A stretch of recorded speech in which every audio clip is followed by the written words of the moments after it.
Hello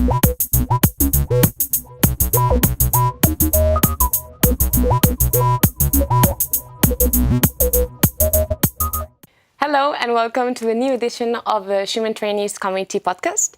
After discussing about Brexit and environment, today we're going to talk about blockchain, and Mr. Roberto Viola is here with us. Welcome. Welcome. Thank you for coming. You are the Director General for DG Connect in the Commission. It's a department that is in charge of the digital market strategy of Europe. And everybody's talking about blockchain these days, but do you really know what it is? Could you explain it a bit in an easy way? First of all, thank you for inviting me and to have this exciting conversation about blockchains. Blockchain seems very mysterious word, but I mean, the word says it all, blockchain. So this is all about taking blocks of information and then chaining those blocks together, and creating an endless chain of one block after the other. So the idea, it's a bit old, I must say.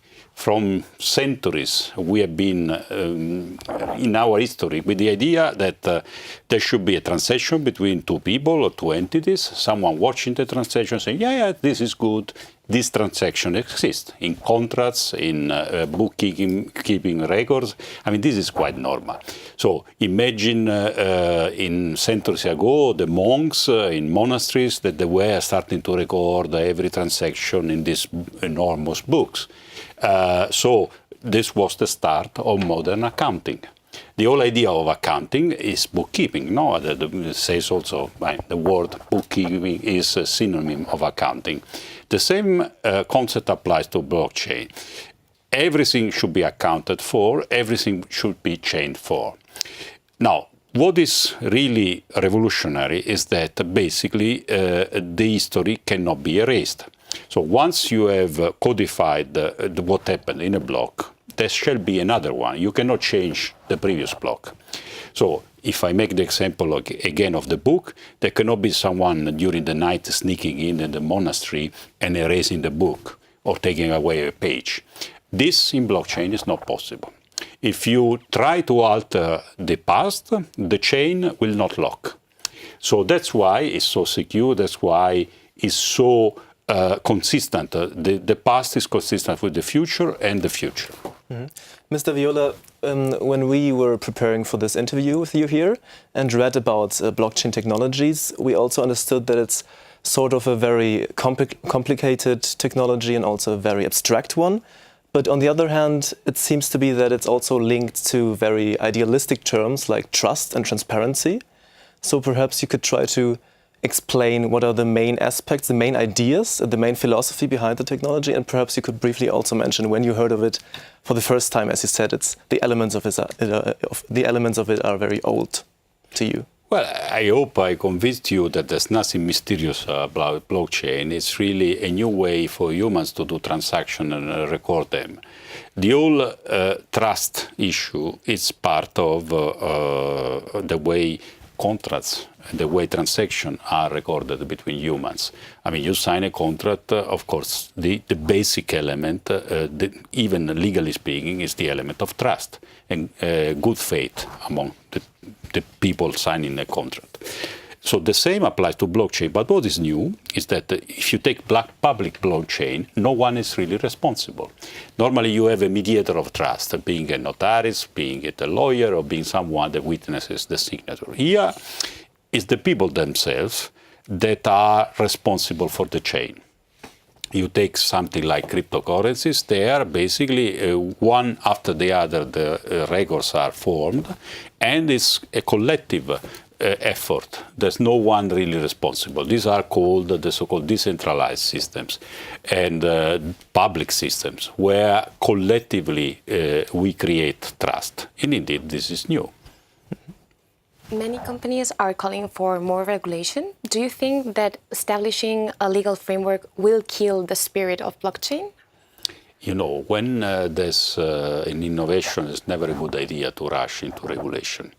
Of course, especially companies, they always would like to regulate the competitor. So if a competitor has a competitive advantage, they immediately rush and they ask, can you can you public power regulate?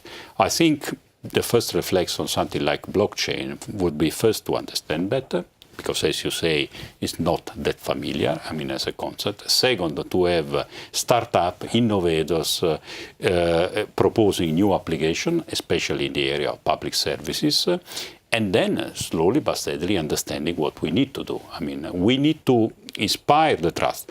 One element which is important in blockchain is the identity of whoever records the transaction and then tries to chain one transaction. So if you have a system which is fully anonymous, of course, you have a lot of illegal elements that could come into it. But for instance, if you build a system of trust based on public electronic identity, then you have a very solid system based on a system where you can actually associate with each transaction also someone that legally exists. Mm-hmm. And well, as you said, blockchain technology can be used in many ways. In Estonia, for example, they have like a record with where you can find your health information, information about your taxes. Are we going to see something like that in a European Union level? It is possible. What are the challenges?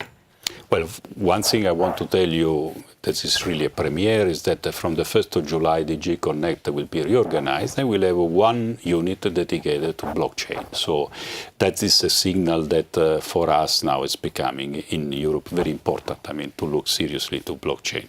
We have just presented a new program which is called Digital Europe, and a part of this program will be about blockchain applications. As you say, blockchain can have so many applications in the public sector in terms of public registries, healthcare. Take healthcare, for instance. We are working on the European health record. So basically to have all the information about your health in one single record. Now, with blockchain, you can decide whether to chain or not this information with a particular health provider.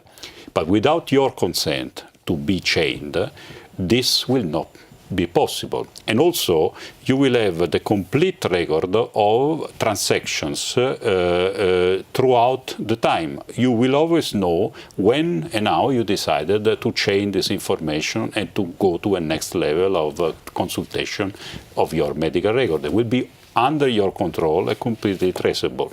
Mm-hmm. Now that we are talking about concrete applications, let's move on to the first and also, so far at least, the biggest application of blockchain technologies, which are virtual currencies and also cryptocurrencies. So in Europe, the situation seems to be sort of unclear at the moment. On the one hand, we've got the president of the European Central Bank, Mario Draghi, saying that he's not responsible at all for any sort of regulation of cryptocurrencies. And on the other hand, we've got countries not only in Europe, but also in the European Union member states publicly considering to launch their own national cryptocurrencies or virtual currencies. So we are wondering, what is the role of the EU in that situation? And what do you think about the idea to perhaps launch a digital euro, for example?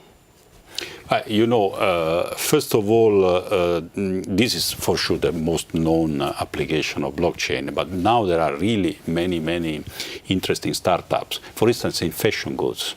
I mean, if you buy a very expensive watch, maybe you would like to know who manufactured the watch, who actually distributed this watch, and how many people own that watch. So blockchain can be really the way you know everything about a watch or an expensive jacket or whatever.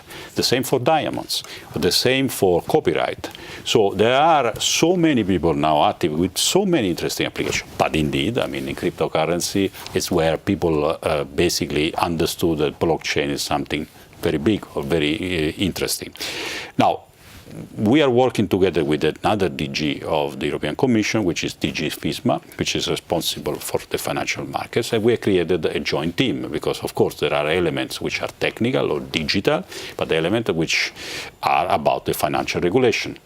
And the European way of doing financial regulation is, first of all, is prudential. Secondly, we tend to have same rules for same problems, and we are very serious about it. So far, I mean, in Europe, what is called a cryptocurrency, you were quoting Mr. Draghi, is not considered to be a currency. to be considered a currency, there are a number of features that the current cryptocurrencies like Bitcoin or others do not have. That's where we stand now. We had a very interesting roundtable with all the central banks and discussed this. And of course, there are some central banks that are saying maybe in the future. So indeed, the debate is open. What will be, the future of cryptocurrencies and when they will become a real currency? As I said before, there will be the necessity to go to few elements which today do not exist for a cryptocurrency to become a currency. First of all, a solid system of identification in the control of public authorities. Secondly, a public blockchain infrastructure, where basically you can say, this is under the control of public authorities, under the control of democratic accountability. Not something done that, basically you don't know where the data stores, who's in control, or things like this. Although the control is distributed, there are still a few gatekeepers of the potential gatekeepers of the system. That means that you should have an ecosystem for blockchain where the applications should be many and free, but the public infrastructure, probably it's a common investment that we should do in Europe. Mm-hmm. Okay, interesting. So for now, there is no regulation needed, you would say, and perhaps in the future it could happen. No, because this is maybe what is needed is much more transparency, much more information to people that think they are buying currencies. So they should be aware this is an high-risk speculative exercise, nothing to do with currencies. But all this does not convince us to rush into regulating tomorrow. We have published together, the Commission has published, and this has been a joint work, DG Connect, DG FISMA, a communication fintech, where you can read all these interesting considerations. Mm. And as an individual person, do you actually invest in cryptocurrencies yourself? No, personally I don't invest in crypto. I'm very curious about it, but don't invest in cryptocurrencies. Is it actually allowed for a commissioner or an official of the European Commission to invest in cryptocurrencies? Look, I think you normally you can do a decent management of your money as long as there's no conflict of interest. In this case, I don't see a particular conflict of interest, but I don't personally find it that attractive. Yeah, I was wondering because we had some MEPs publicly talking about that they invested in cryptocurrencies already. Yeah, so, there's interesting. nothing.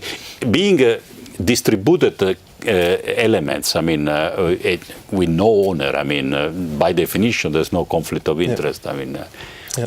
All right. Well, I fear that's all we've got time for now. Mr. Viola, thanks for this interesting talk. It was a very interesting interview on a very interesting topic. Thanks for being here. We appreciate that a lot. Thank you very much. It's been great. We talk about very interesting points, and I think that now people are a bit more clear about what is blockchain and its challenges. Hopefully. Well, so our next podcast of the Schuman Trainees is going to be about gender equality, most probably. And for me, at the moment, there is nothing else left to say than thanks for watching and see you next time, hopefully. Bye. Thank you. Thank you.